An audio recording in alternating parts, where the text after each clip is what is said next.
Teatro. Encontramos un terreno común con los rusos hacia mediados de agosto.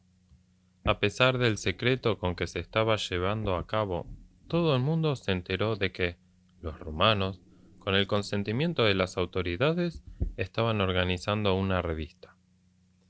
Los ensayos se hacían en el Salón Colgante, cuyas puertas habían sido restauradas lo mejor posible y estaban vigiladas por piquetes que prohibían la entrada a cualquier extraño. Los números de la revista incluían un baile zapateado. El especialista, un marinero muy concienzudo, ensayaba todas las tardes, rodeado por un pequeño corro de expertos y consejeros. Ahora bien, este ejercicio es ruidoso por su misma naturaleza. Pasó el teniente por aquellos lugares, oyó el rítmico estrépito, forzó el puesto de vigilancia con claro abuso de poder y entró. Asistió a 2 o 3 sesiones, con gran disgusto de los presentes, sin salir de su habitual reserva y sin suavizar su hermético entrecejo. Luego, inesperadamente, comunicó al comité organizador que en su tiempo libre él era un apasionado de la danza y que hacía mucho tiempo deseaba aprender a bailar precisamente el zapateado, y que por consiguiente se requería al bailarín e incluso se le ordenaba que le diese una serie de clases.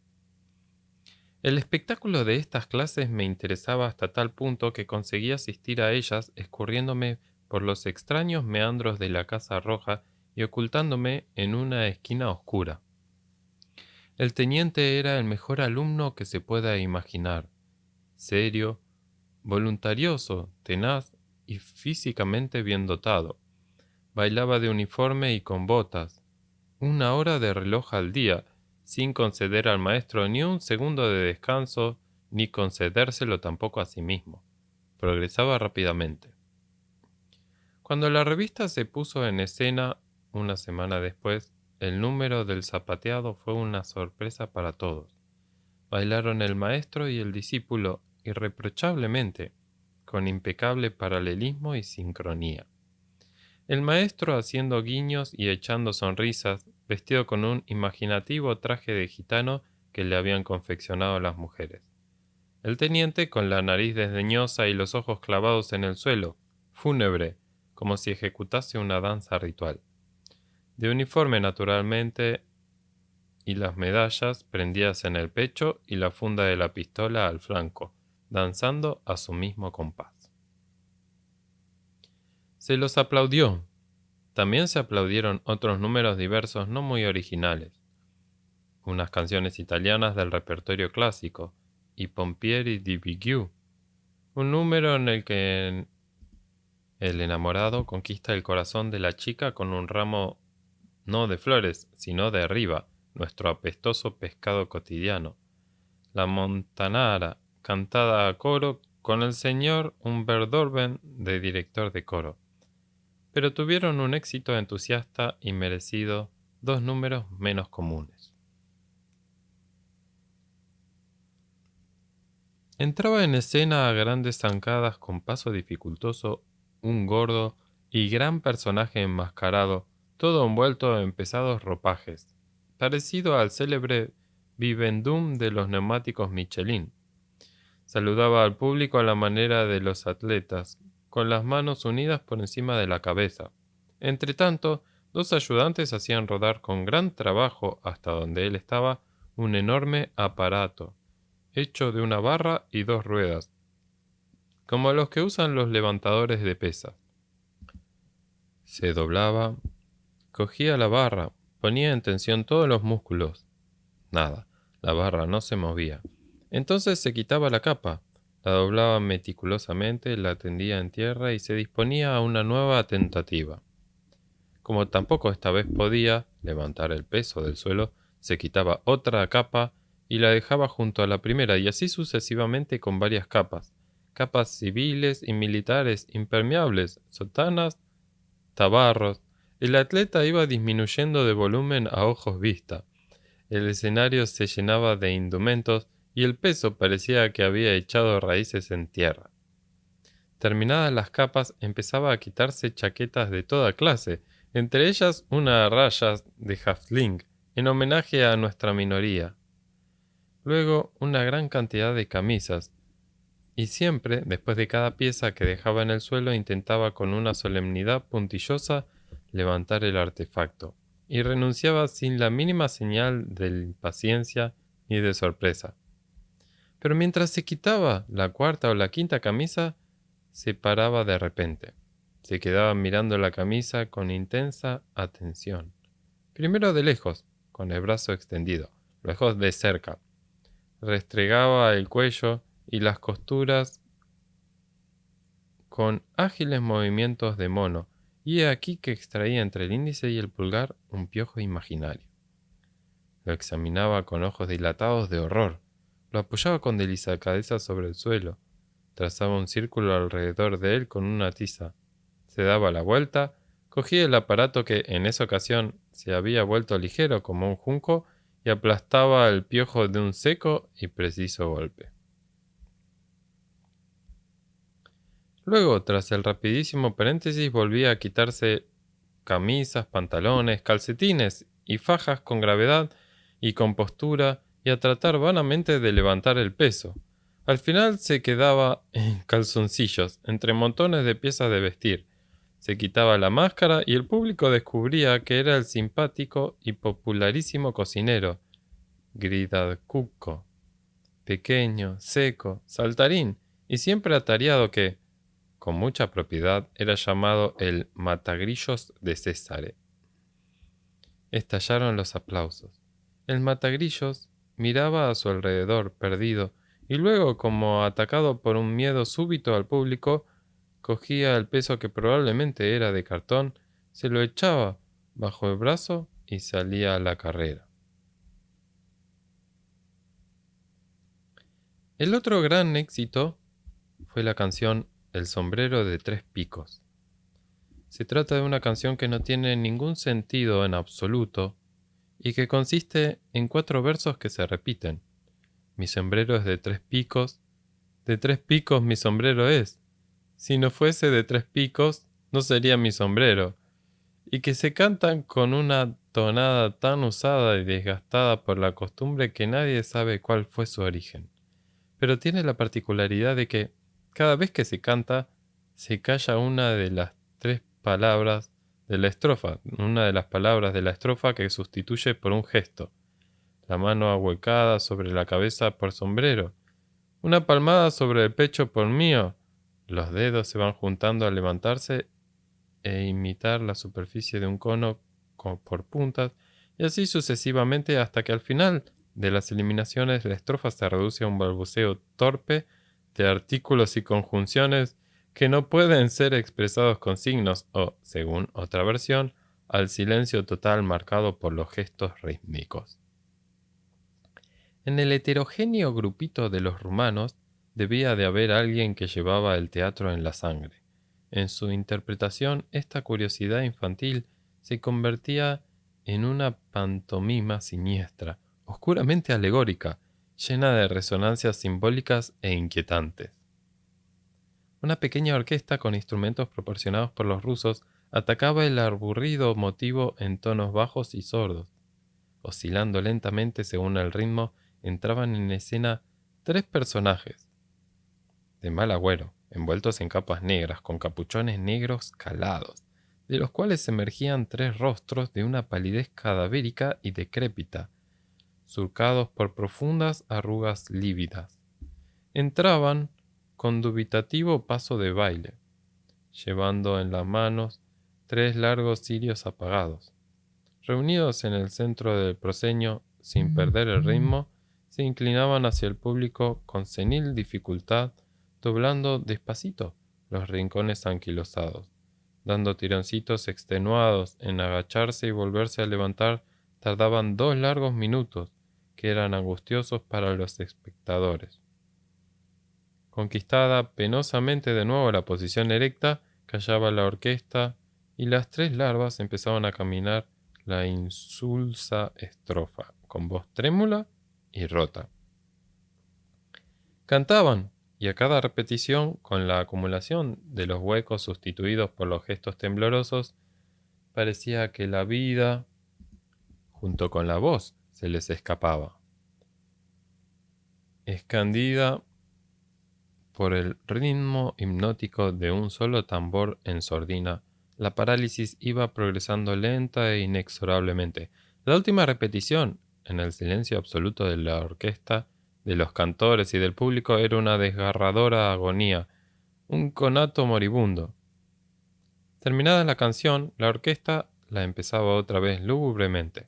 Las tres figuras, con un esfuerzo extremo, temblando todos sus miembros, repetían la inclinación, conseguían enderezarse inverosímilmente y con los cirios trémulos, con horrenda y macabra inseguridad, pero sin perder el ritmo, desaparecían para siempre detrás de los bastidores.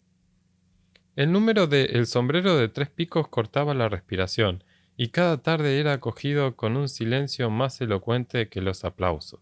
¿Por qué? Tal vez porque en él se percibía bajo el aparato grotesco la respiración pesada de un sueño colectivo, del sueño que exhalan el exilio y el ocio cuando cesan el trabajo y el dolor, y nada defiende al hombre contra sí mismo. Tal vez porque en él se percibía la impotencia y la nulidad de nuestra vida y de la vida, y el perfil giboso y torcido de los monstruos engendrados por el sueño de la razón. Más simple y hasta pueril y macarrónica era la alegoría del espectáculo que estaba programado a continuación. Estaba clara desde el título: el naufragio de los abúlicos. Los abúlicos éramos nosotros, los italianos que habíamos perdido el camino de la repatriación y nos habíamos abotargado en una existencia de inercia y aburrimiento. La isla desierta era Stargidoroggi y los caníbales eran evidentemente ellos, los buenos rusos de la jefatura. Unos caníbales sin paliativos. Aparecían en escena desnudos y tatuados. Chachareaban en una jerga primitiva e ininteligible. Se cebaban con carne humana cruda y sangrante. Su jefe vivía en una cabaña de ramas. Tenía por escabel un esclavo blanco permanentemente en cuclillas y llevaba colgado del pecho un gran despertador que miraba no para saber la hora, sino para consultar los augurios en las decisiones de gobierno.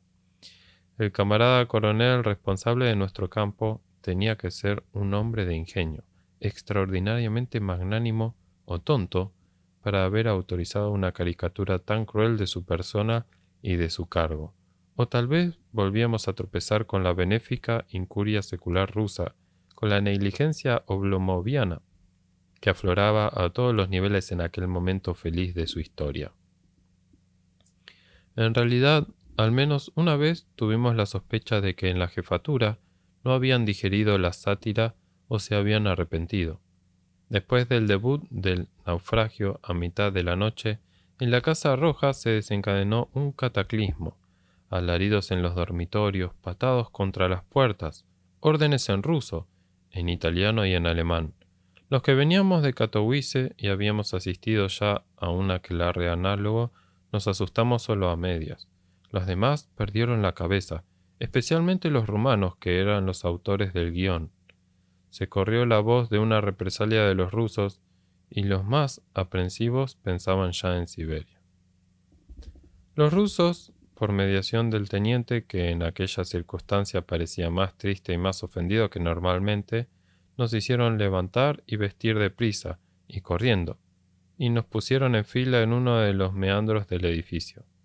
Transcurrió media hora, una hora y no pasaba nada. La cola en la que yo ocupaba uno de los últimos puestos no se sabía dónde empezaba y no avanzaba un solo paso. Además de la represalia por los abúlicos, corrían de boca en boca las hipótesis más aventuradas. Se habían decidido, por fin, a buscar a los fascistas. Estaban buscando a las dos chicas del bosque. Nos iban a examinar a ver si teníamos blenorragia. Estaban reclutando gente para trabajar en el Koljols. Estaban buscando especialistas como los alemanes. Luego vimos pasar a un italiano muy contento. Decía: Nos dan dinero, y agitaba en la mano un puñado de rublos. Nadie lo creyó, pero después pasó otro, luego otro, y todos confirmaban la noticia. Nunca entendimos bien aquel asunto. Pero, por otra parte, ¿quién habría podido comprender por qué nos habían llevado a Starghy ni qué hacíamos allí? Según la interpretación más inteligente, ha de entenderse que, al menos ante algunas oficinas soviéticas, a nosotros se nos equiparaba a prisioneros de guerra, y por consiguiente nos correspondía una compensación por las jornadas de trabajo que habíamos prestado. Pero el criterio con que se nos determinaban las jornadas de trabajo, casi ninguno de nosotros había trabajado para los rusos, ni en Starghy ni antes.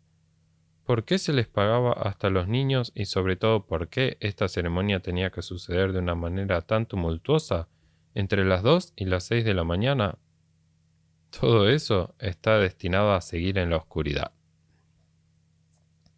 Los rusos distribuyeron compensaciones que oscilaban entre los 30 y los 80 rublos por cabeza,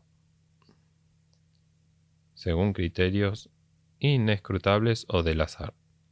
No eran sumas enormes, pero nos gustaron a todos, equivalían a algunos días de adquisiciones complementarias. Volvimos a la cama al amanecer comentando lo ocurrido de diversas maneras, pero nadie comprendió que se trataba de un fausto presagio, del preludio de la repatriación. Desde aquel día, aunque sin ningún anuncio oficial, los signos se multiplicaron. Signos tenues, inseguros, tímidos, pero suficientes para difundir la sensación de que algo estaba por fin moviéndose, de que algo iba a suceder. Llegó una patrulla de soldaditos rusos, imberbes y despistados. Nos contaron que venían de Austria y que tenían que salir pronto escoltando un convoy de extranjeros, pero no sabían a dónde. De la jefatura, un mes después de vanas peticiones, se distribuyeron zapatos a todos los que los necesitasen. Y por fin el teniente desapareció, como si hubiese ascendido al cielo. Todo era extraordinariamente vago y bastante ambiguo. Aun admitiendo que la partida fuese inminente, ¿quién nos aseguraba que se trataba de la repatriación y no de un nuevo cambio, sabe Dios a dónde? La ya larga experiencia que habíamos adquirido de las costumbres de los rusos nos aconsejaban templar nuestra esperanza con un saludable coeficiente de duda. Y la estación también contribuía a nuestra inquietud. En la primera década de septiembre, el sol y el cielo se nublaron. El aire se volvió frío y húmedo y cayeron las primeras lluvias para recordarnos lo precario de nuestra situación. Carretera, prados y campos se convirtieron en un desolado aguasal. Por los tejados de la Casa Roja el agua se filtraba en abundancia y por las noches goteaba sin compasión sobre las literas. También entraba agua por las ventanas sin cristales. Ninguno de nosotros tenía ropa de invierno. En el pueblo se veía a los campesinos volver del bosque con carretas de ramojos y leña. Otros estaban poniendo parches a sus casas, arreglando sus tejados de paja. Todos, hasta las mujeres, se pusieron botas. El viento nos traía de las casas un olor nuevo, alarmante. El humo áspero de la leña húmeda que está quemándose. El olor del invierno que llega. Otro invierno, el tercero. ¿Y qué invierno? Pero, por fin, llegó la noticia. La noticia de la vuelta, de la salvación, del final de nuestras larguísimas peregrinaciones. Llegó por dos conductos extraños e insólitos, por dos vías distintas. Fue convincente y clara, y disipó todas nuestras ansias. Nos llegó en el teatro y a través del teatro, y nos llegó por la carretera llena de fango, traída por un mensajero ilustre y extraño. Era de noche. Estaba lloviendo y en el salón colgante, atestado, ¿qué otra cosa se podía hacer por las noches antes de meterse entre las mantas húmedas? Se estaba representando el naufragio de los abúlicos, puede que por 9ª o 10ª vez. Este naufragio era un mamotreto informe pero inspirado. vivo por las ingeniosas y divertidas alusiones a nuestra vida de cada día. Lo habíamos visto todos, cada vez que se representaba, y ya nos lo sabíamos de memoria, pero cada vez nos hacía reír la escena en que un cantarela, todavía más salvaje que el original, fabricaba una enorme olla de hojalata por encargo de los rusos antropófagos que querían cocer en ella a los principales notables abúlicos. Y siempre se nos apretaba el corazón en la escena final en que llegaba la nave. Porque como era una evidencia de lo que tenía que ser, una escena en la que aparecía una vela en el horizonte y todos los náufragos riendo y llorando corrían a la playa inhóspita, pues ahora, precisamente, mientras el más antiguo de todos ellos, canoso y curvado ya por la espera interminable, tendía el dedo hacia el mar y gritaba «¡Un barco!», y mientras todos, con un nudo en la garganta, nos preparábamos al alegre cambio de tono de la última escena y a retirarnos una vez más a nuestros cúbiles, se oyó un estruendo súbito y vimos al jefe de los caníbales, auténtico Deus ex machina, caer verticalmente sobre el escenario como si se cayese del cielo. Se arrancó del cuello el despertador, el anillo de la nariz y de la cabeza el penacho de plumas, y gritó con voz tonante: «¡Mañana nos vamos!». Nos cogió por sorpresa, y primero no comprendimos. ¿Se trataba de una broma? Pero el salvaje siguió: «Es verdad, no es teatro. Esta vez nos vamos de verdad. Ha llegado el telegrama. Mañana nos vamos a casa todos». Aquella vez fuimos los italianos, los actores, los espectadores y las comparsas, quienes en un momento arrastramos a los rusos estupefactos que no habían entendido nada de aquella escena fuera del guión. Salimos en desorden y primero aquello fue un entrecruzarse afanoso de preguntas y respuestas, pero luego vimos al coronel en medio de un corro de oficiales italianos que hacía que sí con la cabeza y comprendimos entonces que había llegado el momento. Encendimos hogueras en el bosque y nadie durmió. Nos pasamos el resto de la noche cantando y bailando, contándonos las aventuras pasadas y recordando a los amigos perdidos, porque al hombre no le es dado gozar de una felicidad completa. A la mañana siguiente, mientras la casa roja zumbaba y bullía como una colmena en donde el enjambre se apresta a salir, vimos avanzar por la carretera un automóvil pequeñísimo. Eran poquísimos los que pasaban y por eso el hecho despertó nuestra curiosidad, tanto más que no se trataba de un coche militar. Disminuyó la velocidad delante del campo, se puso en tercera y entró dando sacudidas en el terreno yermo que se extendía delante de la extravagante fachada. Y entonces vimos que era un vehículo familiar para todos nosotros, un Fiat 500A, un topolino herrumbroso y descalabrado, de ballestas lamentablemente deformadas. Se paró delante de la entrada e inmediatamente fue rodeado por una multitud de curiosos. Salió de él con mucho trabajo un extraordinario personaje. Nunca acababa de salir, era un hombre altísimo, corpulento, rubicundo, con un uniforme que nunca habíamos visto. Un general soviético, un generalísimo, un mariscal. Cuando estuvo por completo fuera de la portezuela, la minúscula carrocería se levantó un buen palmo y las ballestas parecieron respirar. El hombre era literalmente más grueso que el coche, y no se entendía cómo habían podido caber allí dentro. Estas dimensiones conspicuas fueron inmediatamente exageradas y puestas de relieve. Sacó del coche un objeto negro y lo desplegó. Era una capa que caía hasta el suelo desde dos anchas sombreras rígidas, de madera, con gesto desenvuelto, que atestiguaba una gran costumbre de llevar aquel adorno. Se la echó sobre los hombros y la adaptó a la espalda para que su contorno de redondo se convirtiese en anguloso. Visto por detrás, aquel hombre era un monumental rectángulo negro de 1 metro por 2 que avanzaba con majestuosa simetría, dando la vuelta a la casa roja entre dos grupos de gente perpleja a la que le llevaba una cabeza. ¿Cómo iba a pasar por la puerta con lo ancho que era? Pero echó hacia atrás las dos sombreras como dos alas y entró.